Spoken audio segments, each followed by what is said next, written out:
आज हम जिस विषय का अध्ययन करेंगे, हम पिछले व्याख्यानों में उसके बारे में काफ़ी हद तक चर्चा कर चुके थे। वह विषय है, एक राजनीतिक विचारधारा के रूप में हम फासीवाद का मूल्यांकन कर रहे थे और इस बात को समझने का प्रयास कर रहे थे कि फासीवाद एक राजनीतिक विचारधारा के रूप में इसकी उत्पत्ति, इसके मूल कारण, इसकी विशेषताएं क्या हैं।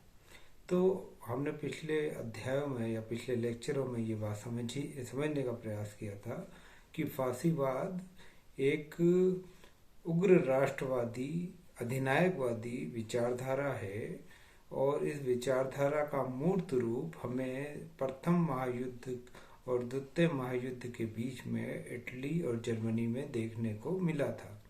और फासीवाद ऐसी विचारधारा है जिसका उद्देश्य एक उग्र राष्ट्रवादी अवधारणा को मूर्त रूप प्रदान करना है। तो हम इस बात पर चर्चा कर रहे थे कि फासीवाद सामाजिक डार्विनवाद का समर्थक है, अर्थात वह ये मानता है कि अस्तित्व के लिए संघर्ष एक अनिवार्य तत्व है जीवों के लिए, और यही बात मनुष्य के समाजों पर भी लागू होती है और इसलिए सबसे ज़्यादा सक्षम और सबल बने रहना अपने आप में श्रेयकर है। इसलिए फासीवाद युद्ध, हिंसा और प्रतिस्पर्धा को सही ठहराते हैं।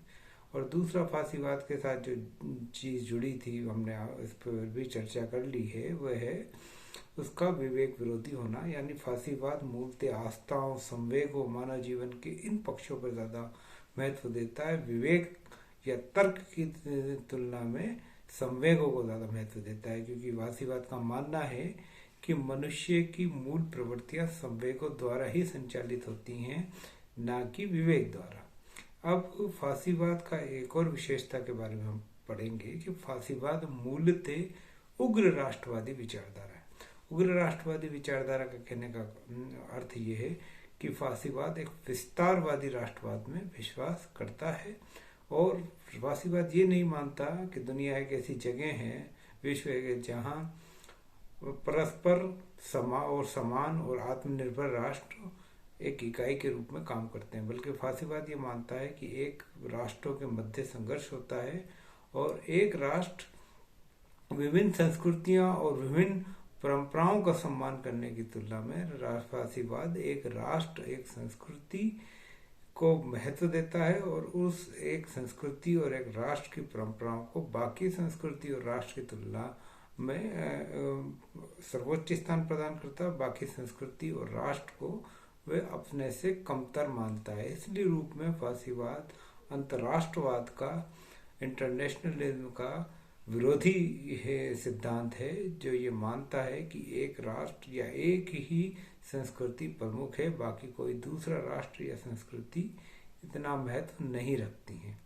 तो फासीवाद मूलतः, अगर इसी को जर्मनी में विस्तार दिया था उग्र राष्ट्रवाद को, कि आगे चल के जर्मन राष्ट्रवाद उग्र नस्लवाद के रूप में विकसित होता है, जिसका मतलब ये कि जर्मन शुद्ध आर्य नस्ल है और शुद्ध आर्य नस्ल होने के कारण जर्मन राष्ट्र को बाकी दुनिया के दूसरे देशों पर या राष्ट्रों पर शासन करने का अधिकार है या विश्व का नेतृत्व करने का अधिकार है। तो ये इस चीज में महत्व रखता है कि फासीवाद का उग्र राष्ट्रवाद कहीं ना कहीं नस्लवाद का रूप अपने आप में ले लेता है। साथ ही फासीवाद की एक और विशेषता है कि वह राष्ट्र की प्राचीन परंपराओं की दुहाई देता है और उनसे अपनी वैधता हासिल करने की प्रयास करता है। जैसे इटली में प्राचीन रोमन साम्राज्य का जो गुणगान किया गया, उसका पीछे उद्देश्य ये था कि हम एक महान संस्कृति के वंशज हैं और हमें उसी महान संस्कृति और रोम इटली के उसी प्राचीन गौरव को पुनः एक बार वापस प्राप्त करना है। तो फासीवाद इस रूप में प्राचीन परंपराओं, प्राचीन गौरव को बहुत ज़्यादा उसकी बार बार दुहाई देकर अपने आप को, अपनी वैधता को सिद्ध करने का प्रयास करता है। साथ ही साथ फासीवाद युद्ध और विस्तारवाद का समर्थक है और इस रूप में ये समाज के उग्र सैन्यवाद का समर्थक भी बन जाता है। इसका मतलब ये है कि सैन्यवाद का अर्थ ये है कि वह समाज के अनिवार्य सैन्यीकरण की व्यवस्था का समर्थन बन जाता है, जिसका मतलब ये है कि समाज में सैन्य जनजीवन को आदर्श माना जाता है और सैन्य जनजीवन को एक अनिवार्य तत्व के रूप में सामाजिक व्यवस्था में शामिल करवाया जाता है। तो इस तरह से फांसीवाद एक सैन्यवाद का ही सैन्यवाद को बढ़ावा देता है। अब फांसीवाद के बारे में दूसरी बात है कि फांसीवाद एक पूर्ण सत्तावादी राज्य का समर्थन करता है। पूर्ण सत्तावादी राज्य वे राज्य होते हैं जो मनुष्य के जीवन के सभी पक्षों पर नियंत्रित करते हैं। सामान्यतः हम ये मानते हैं कि मनुष्य का जीवन का अपना एक क्षेत्र है जिसे प्राइवेट लाइफ कहते हैं। प्राइवेट लाइफ में मनुष्य अपनी स्वतंत्रता को सुनिश्चित करता है और अपनी इच्छा के अनुसार कार्य करता है। इसीलिए लोकतांत्रिक देशों में संविधानों में मौलिक अधिकारों की व्यवस्था की जाती है, क्योंकि ये माना जाता है कि ये व्यक्ति के निजी जीवन का क्षेत्र है, इसमें राज्य को हस्तक्षेप करने का अधिकार नहीं है। उसकी तुलना उलट फांसीवाद पूर्ण सत्तावादी राज्य का समर्थक है।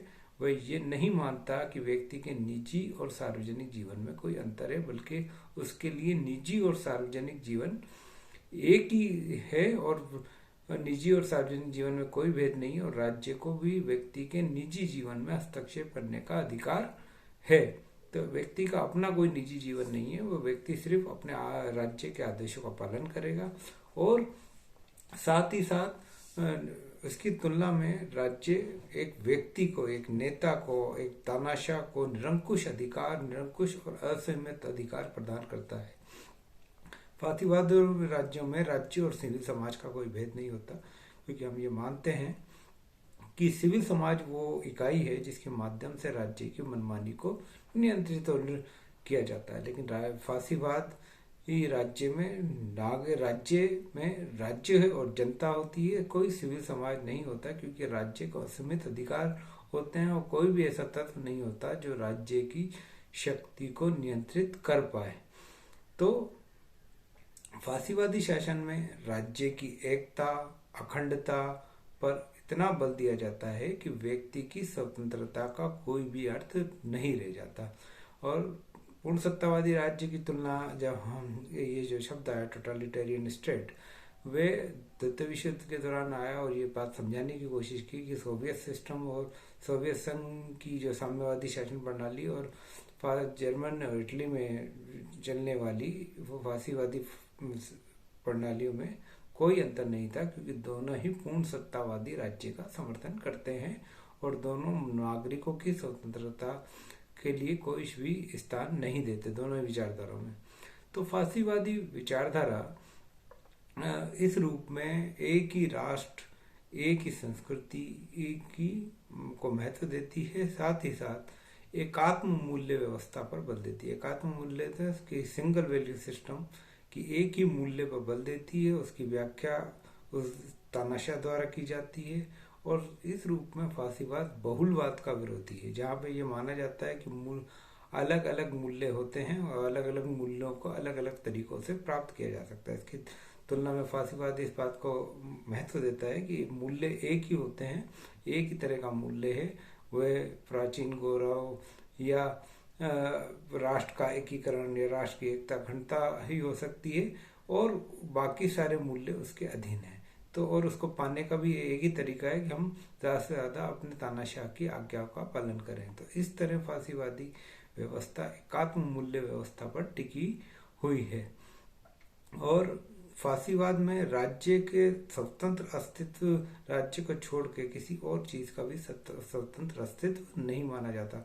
मुसोलिनी तो ये बात कहते थे कि राज्य के बाहर कुछ नहीं है और राज्य के विरोध, तो हर वस्तु राज्य के भीतर है, राज्य के बाहर और राज्य के विरोध में कुछ भी नहीं है। यानी राज्य का स्वरूप इतना व्यापक है कि सारे तत्व, सारी संस्थाएं, मनुष्य के अधिकार या मनुष्य के जो भी अधिकार है नामात के, वो भी मनुष्य का अपना व्यक्तित्व राज्य के अंदर ही समा जाता है।